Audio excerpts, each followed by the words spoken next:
오늘 저녁 9시 반, 미국의 지난 7월 소비자 물가지수 발표를 앞두고 인사를 드려보고 있는 크립토 마토입니다. 전문가들이 예측한 지난 7월의 소비자 물가지수는 전년 대비 3.3%, 그 전달인 6월 달에 3.0%가 나왔었던 것에 비교를 해봤을 때 한동안 하락 추세를 계속해서 보였었던 인플레이션율이 월간 기준으로 이번에 첫 번째로 다시 높아질 것으로 예측이 되고 있습니다. 소비자 물가지수 같은 경우는 저번 달보다 약간 높을 것으로 예상이 되고 있는 반면에 근원 인플레이션율 같은 경우는 4.7%로 전달보다 소폭 완화될 것으로 경제학자들은 예상을 하고 있다고 하는데요. 자, 과연 결과가 어떻게 나오게 될까요? 그리고 또한 시장은 여기에 대해서 어떻게 반응을 보일 것인지.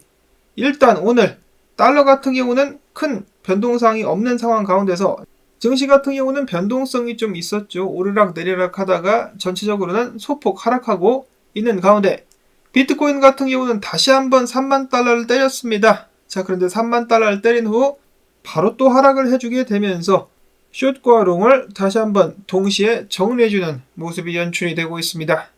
그야말로 혼돈이 몰아치고 있는 상황인데요. 오늘 밤에는 어떤 일이 발생하게 될지 기대 반, 걱정 반 해보면서 이 장을 계속해서 지켜보도록 하겠습니다.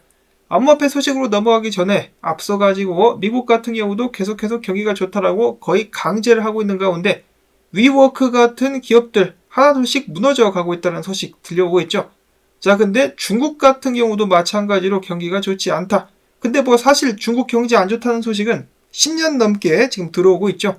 자, 그럼에도 불구하고 꾸역꾸역 버티고 있는 중국 경제였었는데 중국의 청년 실업률 증대 그리고 수출 같은 경우도 많이 하락을 한 것으로 보여지고 있는 상황 속에서 중국의 소비자 물가가 2년 5개월 만에 마이너스 디플레이션이 현실화되고 있다는 우려가 나오고 있습니다.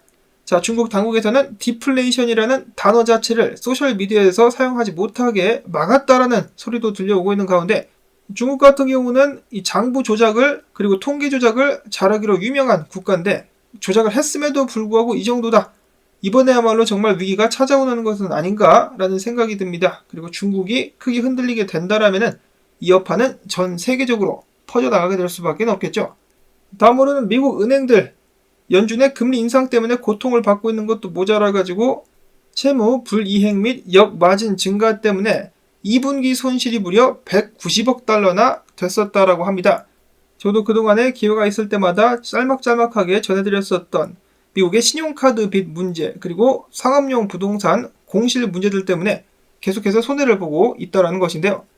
그 중에서 미국 시민들의 총 신용카드 빚이 1조 달러를 넘어섰다는 소식이 나온 가운데 미국 시민들의 신용카드 부채는 2분기 1억 300억 달러로 치솟았었고 이 가운데 107억 달러가 순손실로 계산이 됐다라는 소식입니다.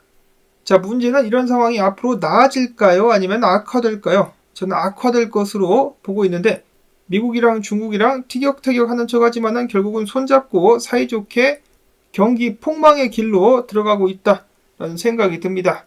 미래가 약간 좀 걱정이 되는데요. 자, 다음으로는 본격적인 암호화폐 소식. 최근에 범죄 온상으로 떠오르고 있는 곳 중에 한 곳인 뉴욕의 거주자들, 그 중에 19%는 암호화폐를 보유하고 있다. 그리고 또 그 중에 3분의 1 같은 경우는 대답하기를 암호화폐가 금융 시스템을 더 공정하게 만들 수 있다 라고 대답을 하기도 했었습니다. 자, 그런가 하면은 빌 폴트 이후로 또 다른 억만장자가 비트코인에 대해서 긍정적인 발언을 했습니다. 데이비드 로벤슈타인 최근 방송에서 이야기하기를 비트코인은 앞으로도 한동안 살아남을 것이다. 현재 전 세계적으로다가 엄청나게 관심을 많이 받고 있다라고 이야기를 했습니다. 억만장자들도 인정하는 비트코인, 워렌 버핏 같은 사람들 빼고는 전부 다 그 가치를 알아보고 긍정적인 평가를 내리고 있습니다. 워렌 버핏 같은 경우도 속으로는 그 비트코인에 대해서 긍정적인 생각을 하고 있을지도 모를 일이죠. 이어서는 크립토 쿼언트의 기고자 시모나 디가 이야기합니다. 코인베이스 내에서 비트코인 보유량이 계속해서 감소하고 있는데 이는 가격 상승 가능성을 증가시키고 있다. 자, 코인베이스 같은 경우 지금 현재 들고 있는 비트코인 보유량 46만 8,102개인데요.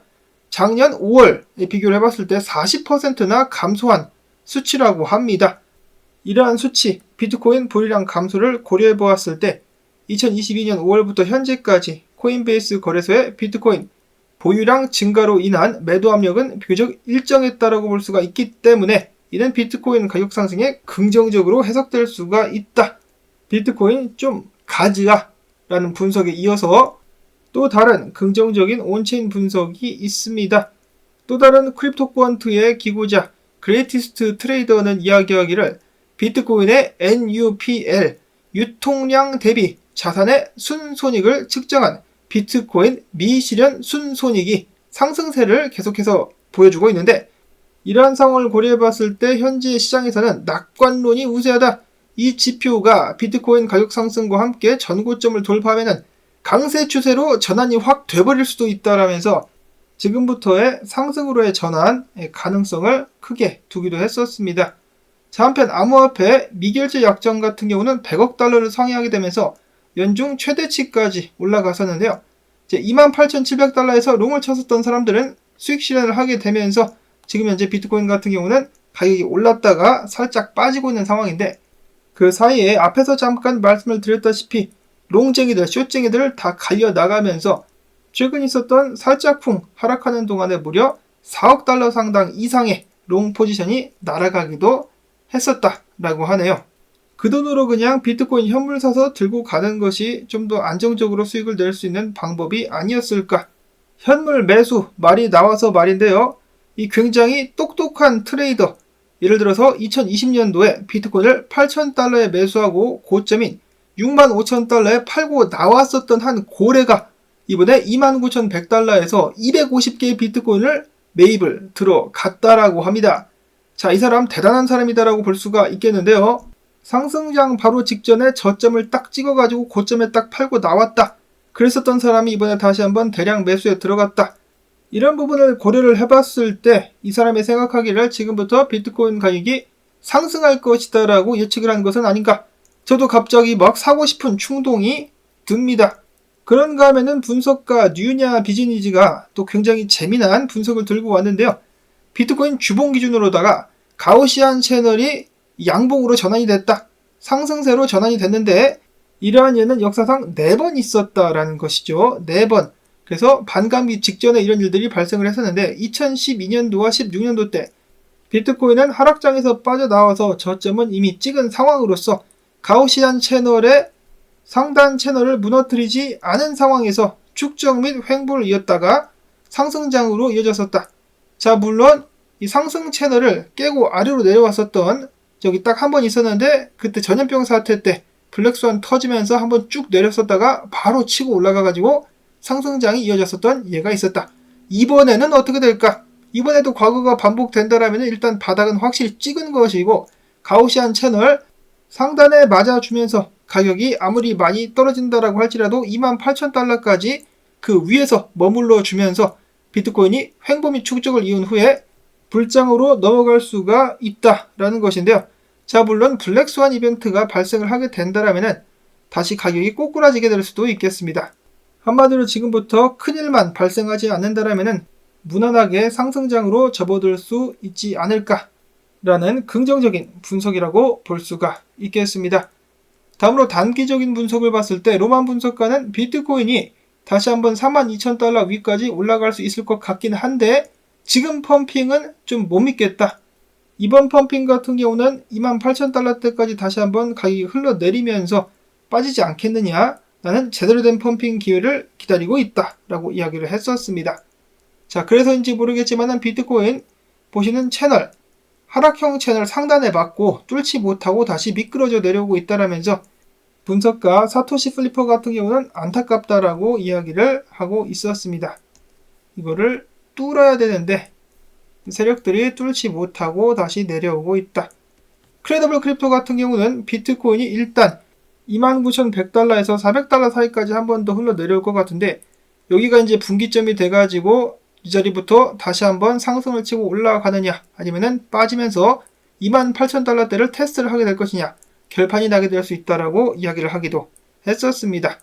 뭐 지금 사실 단기 분석 같은 경우는 그닥 큰 의미가 없을 수도 있는 것이 오늘 소비자 물가지수 발표 나는 거에 따라 가지고 방향성이 갈리게 될 수 있기 때문인데요. 자, 그래도 일단 차트상으로 봤을 때 이렇게 움직이고 있다는 비트코인. 오늘 저녁 이후에 움직임이 기대가 됩니다. 다음으로는 알트코인들 및 기타 소식들 보도록 하겠습니다. 마이크로소프트가 새로운 AI 블록체인 솔루션을 위해서 아파트 앱토스와 파트너십을 맺었다라는 소식이 나오면서 가격이 한때 급등하기도 했었는데, 해당 호재 같은 경우는 과거에 나왔었던 것 재탕이 아니냐라는 지적이 이어지기도 했었습니다. 다음으로 또 재미난 소식, 루나 몰락에 베팅을 걸었었던 유명 분석가가 문이라는 토큰을 몽땅 사서 들고 있었다더라 라고 하면서 다시 한번 화제를 낳고 있었는데요. 이 문이라는 토큰이 무엇이기냐? 레딧에서 활용이 되는 토큰입니다. 즉 미국의 유명 소셜미디어인 레딧에서 보상으로 주게 되는 토큰인데요. 이 토큰을 45만 개 몽땅 사서 들고 있었다더라 라는 입소문이 퍼지면서 다시 한번 크게 주목을 받고 있습니다. 자, 과연 해당 토큰은 큰 펌핑 한번 보여줄 수 있을 것인가? 다음으로 블록체인 기반의 카지노 프로젝트 도박 사이트, 이 프로젝트인 RBL 롤비 토큰 같은 경우는 토큰 재매입과 소각 결정에 따라 가지고 큰 폭으로 상승하기도 했었다라는 소식 나왔었고요. 자, 그 다음으로는 국내 사기꾼들 소식이 또 있습니다. 암호화폐로 공과금을 내면은 9%를 환급해준다라고 뻥을 치면서 무려 8,550억 원이나 뜯은 사기꾼들이 각각 15년형, 12년형, 5년형을 구형받았다라고 합니다. 자, 어마어마합니다. 이거 외에도 미술품 조각 투자 사기꾼도 이번에 구속이 된 것으로 알려져 있는데요. 미술품 조각 투자 같은 경우는 실제로 미국에서 활용이 되고 있는 서비스이기도 합니다. 상품이기도 한데 한국에서 그거를 빌미로 사기를 치다가 잡혔다라는 것인데요. 와, 한국은 정말 나라도 작은데 사기꾼들이 왜 이렇게 득실득실 되는 것인가? 여러분들도 당연한 이야기겠지만 이런 데 빠지지 않으시기를 바라면서 오늘 나온 정보들 여러분들께 도움되셨다면 토마토밭 도와주기 광쇼댓 부탁을 드립니다. 특히나 광고 한 편만이라도 끝까지 틀어주기 혹은 광고 클릭해주기가 제가 채널을 이어가는데 정말 큰 힘이 됩니다. 자, 그러면 저는 다음에 새로운 소식 가지고 또 인사를 드릴게요.